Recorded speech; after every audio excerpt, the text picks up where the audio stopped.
નમસ્કાર મિત્રો, ધોરણ 11 વિષય ગુજરાતી, ચેપ્ટર 8 બુરાઈના દ્વાર પરથી એક વાક્યમાં પ્રશ્નો. પ્રશ્ન 1, સાચો યજ્ઞ કોને કહેવાય?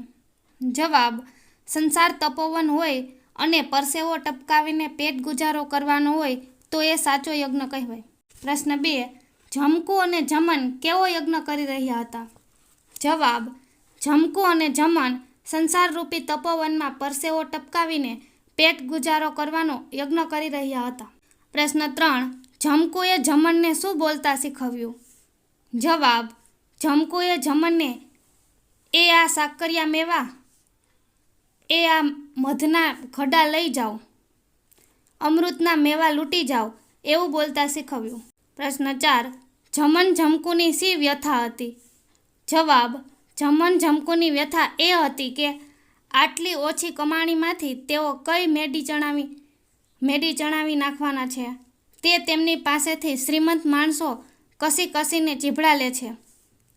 પ્રશ્ન 5, સુમનલાલે જમકુને કૌતુકથી પૂછેલા પ્રશ્નનો દરેક જવાબમાં શું દીઠું? જવાબ, સુમનલાલે જમકુને કૌતુકથી પૂછેલા પ્રશ્નોના દરેક જવાબમાં સંધ્યાના રંગો જેટલી જ નિખાલસ સલુકાઈ દીઠી. પ્રશ્ન 6, ઉજળિયાત જુવાનના મોંમાંથી બહેન શબ્દ સંબોધાતા જમકુ પર એની શી અસર થઈ? જવાબ, ઉજળિયાત જુવાનના મોંમાંથી બહેન શબ્દ સંબોધાતા જમકુને એક નવી દુનિયાના દ્વાર ઉઘડી ગયા હોય એવું લાગ્યું. 2-3 વાક્યમાં પ્રશ્નો. પ્રશ્ન 1, જમન જમકુના અંતરમાં કેવું વિચાર વલોણું ચાલવા લાગ્યું? જવાબ, વેપારી ભાઈ હાટડે અને નીચે બેઠક કરીને વેચનાર દરેકની પાસે ફરે ત્યારે એની નજર તો આ મજૂર બેલડીની ફાટ ઉપર મંડાયેલી હોય. જમન જમકુના અંતરમાં આ વાત પરથી વિચારનું જાણે કે એક વલોણું ચાલવા લાગ્યું. આ શેઠિયાઓ હજારોના રડનાર એ હજારોના ધુવાણા કરીને વરો ઉકેલનારા પણ શાક પાંદડાની વાતમાં પાય પૈસાની ગણતરી છોડતા જ નથી. પ્રશ્ન 2, જીભડા ઉગાવવા જમકુ અને જમનને કરવી પડતી મહેનત ક્યારે સાંભળી આવી? જવાબ, ચીભડા લેવા આવનાર બાઈએ વધારે નમતું જોખાવીને વધારે ચીભડા લીધા. ઉપરાંત એના દીકરા માટે એક ચીર મફતમાં માંગી ત્યારે ચીભડા ઉગાવવા જમકુ અને જમને નદીમાં કૂટીઓ ગાળેલી. માટલા સારીને 3 મહિના સુધી લાગતવાળા વાડા પાયેલા. શિયાળવા અને હરાયા ઢોરને હાંકી કાઢવા ઉજાગરા કરેલા. આમ કમરના મણકા તૂટી જાય એટલી કરવી પડેલી મહેનત સાંભળી આવી. પ્રશ્ન 3, ખેસધારી વેપારીએ સુમનલાલને શા માટે થોભી જવા કહ્યું? જવાબ, ખેસધારી વેપારી જાણતા હતા કે સાંજ થવા આવશે એટલે થાકેલા આ જમન અને જમકુ એનો માલ મફતમાં આપી દઈને ભાગશે. એ વખતે એનો આખોય લોટ આનાના 3 શેરના ભાવે ખરીદી લેશું ને પછી બંને જણા વહેંચી લેશું. આ ઈરાદાથી તેણે સુમનલાલને થોભી જવા કહ્યું. પ્રશ્ન 4, જમકુએ જોખ્યા વગર બાકીના વધેલા ચીભડા આપી દેવાનું શા માટે કહ્યું? જવાબ, સુમનલાલના અધમણ ચીભડા જોખતી વખતે જમન દરેક 5 શેરની ધારણમાં 1 શેર નમતું તોડતો હતો. તો પણ આનાના 3 શેર ચીભડાના હિસાબે 5 ચીભડા વધ્યા. સુમનલાલે જુવાનને ફરી જોખવા કહ્યું ત્યારે જમન વધારાના 5 ચીભડા જોખવા માંડ્યો. પણ જમકુએ જોખ્યા વગર એમને એમ આપી દેવા કહ્યું. ધારણ નથી કરવી, ભલે ભાઈ લેતા જાઓ, તમારા પેટ ઠરે બાપા. જમકુના આ શબ્દોમાં તેના અંતરની વેદના છલકાઈ છે. પ્રશ્ન 5, સુમનલાલે તેની પત્ની આગળ જમન જમકુ દંપતીની શી પ્રશંસા કરી? જવાબ, ઉમરા પરનો રસ્તો બતાવતા સુમનલાલે તેની પત્ની સવિતાને કહ્યું કે આ વર વહુ ચાલ્યા જાય છે. એનું સાચું સહજીવન છે. મરતા પણ એ જીવતરના તોફાનો એટલે કે સંઘર્ષોના સાથે રહીને સામનો કરે છે. સહના વવતું સહનો ભૂનકતું સહવીર્યમ કરવા વહે. સાથે રહેવું, સાથે ભોજન કરવું અને સાથે કામો કરવા ના મંત્રને સાચા અર્થમાં આચરનારા તો આ દંપતી છે. મુદ્દાસર પ્રશ્નો. પ્રશ્ન 1, બુરાઈના દ્વાર પરથી લોકકથાના આધારે જમકુ અને જમનનું દાંપત્ય જીવન આલેખો. જવાબ, જમકુ અને જમન ગરીબ દંપતી છે. શેરીના રસ્તા પર પછેડી પાથરીને ચીભડા વેચે છે. આ ફળો તૈયાર કરવા માટે આ દંપતી નદીમાં કૂટીઓ ગાળે છે. માટલા સારીને વાડા પાય છે. તેમની કમરના મણકા તૂટી જાય એટલી મહેનત કરે છે. ત્યારે તેમનું માંડ ભરણ પોષણ થાય છે. ચીભડા ખરીદવા આવનાર શ્રીમંતો તેમની પાસેથી બને તેટલા ઓછા પૈસામાં ચીભડા ખરીદી લે છે, કેમ કે તેઓ રકઝકના કાયર છે. તેમને થાય છે કે લગ્ન પ્રસંગે હજારોનું ધુમાડો કરનાર આ લોકો ગરીબોને 4-6 આના ખટાવતા શું કામ બીએ છે?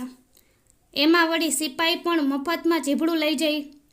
તેની સાથે ઝઘડો કરે તો સિપાઈ આ અભણ ગરીબ પ્રજાને ખોટા વાંકમાં ફસાવી દે. આને કારણે ઘણીવાર જમણને ગુસ્સો આવે છે, પણ જમકુ તેને વહાલ કરીને તેના વાંસા પર હાથ ફેરવીને શાંત પાડે છે. જમણનો કહિયાગરો કંથ છે. જમણને ચીભડા વેચવા માટે કેવી રીતે લલકારીને ગ્રાહકને આકર્ષવા એ નથી આવડતું, એટલે ભૂંડા જીભ જ હલાવતા નથી. એમ ઠપકો દેતી જમકુ તેને શીખવાડે છે, એ આ સાકરિયા મેવા, એ આ મધના ઘડા લઈ જાઓ, અમૃતના મેવા લૂંટી જાઓ. લ્યો બોલો એમ? પતિ પત્નીમાં મતભેદ છે, છતાં ચીભડા વેચવા સાંજ પડતા જ બધું સંકેલી લેવાનું જેવા તમામ કામો આ દંપતી હળી મળીને કરે છે. જમન પત્ની અને બાળકનો વિચાર કરીને મેરકાની ટોળીમાં ભળવાનો વિચાર પડતો મૂકે છે. આવા સંઘર્ષમય જીવનમાં પણ બંને જે સ્નેહાળ જિંદગી જીવે છે એ જોઈને ઉજળિયાત જુવાન પોતાની પત્ની સવિતા આગળ આ દંપતીના સાચા દાંપત્ય જીવનની પ્રશંસા કરે છે. પ્રશ્ન 2. બુરાઈના દ્વાર પરથી લોકકથાના આધારે શ્રીમંત માણસોની મનોવૃત્તિ વિશે જણાવો. જવાબ: બુરાઈના દ્વાર પરથી લોકકથા ગરીબોની પરસેવાની કમાણીને લૂંટી લેતા શ્રીમંતો વિશેની કથા છે. જમકુના શબ્દોમાં કહીએ તો હજારોના રડનાર અને હજારોના ધુવાણા કરીને વરા ઉકેલનાર પણ શાક પાંદડાની વાતમાં પૈસાની ગણતરી છોડતા નથી. ગરીબને 4-6 આના ખટાવતા શું કામ બીએ છે? હાથ પગ અને ગળામાં સોનાના આભૂષણ, પગમાં ચંપલ, અંગ પર ઝીણો સુંદર સાડલો, નાની સી કોથળીમાં ઠીક પૈસા છતાં આ ગરીબ પાસે ચીભડા લેતી વખતે નમતું જોખાવીને વધારે પડાવી લેવાની, ઉપરથી પોતાના છોકરા માટે ચીભડાની એક ચીર મફતમાં પડાવી લેવાની હીન મનોવૃત્તિ અહીં આબેહૂબ છતી થઈ છે. લાવ, ચીર દે છે કે નીકળ, આલે તારું ચીભડું પાછું, એવી ધમકી આપતી શ્રીમંત બાઈને ચીભડું વેચવાની જમકુની મજબૂરી છે, એટલે ચીર દેવી પડે છે. પરંતુ કલેજામાંથી ચીર કાપી આપવી પડી હોય એવું દર્દ તેને થાય છે. આવી જ સંવેદનહીનતા દર્શાવનાર ખેસધારી વેપારીને જમકુ પાસેથી આનાના 3 શેરમાં આખોય લોટ પડાવી લેવો છે. આથી સુમનલાલને ઇશારત કરીને બોલાવી લે છે અને એને કહે છે કે તેઓ થાકેલા હોવાથી સાંજ પડતા બધા ચીભડા મફતમાં ભાવે આપીને જતા રહેશે. આનાના 3 શેર લેખે આખોય લોટ લઈને બંને વહેંચી લઈશું. પણ જમકુ સમજી ગયા. આપણું ઘરાક ટાળ્યું ઓલીએ શેઠીએ. આ શબ્દોમાં તેમના હૈયાની હાય સંભળાય છે.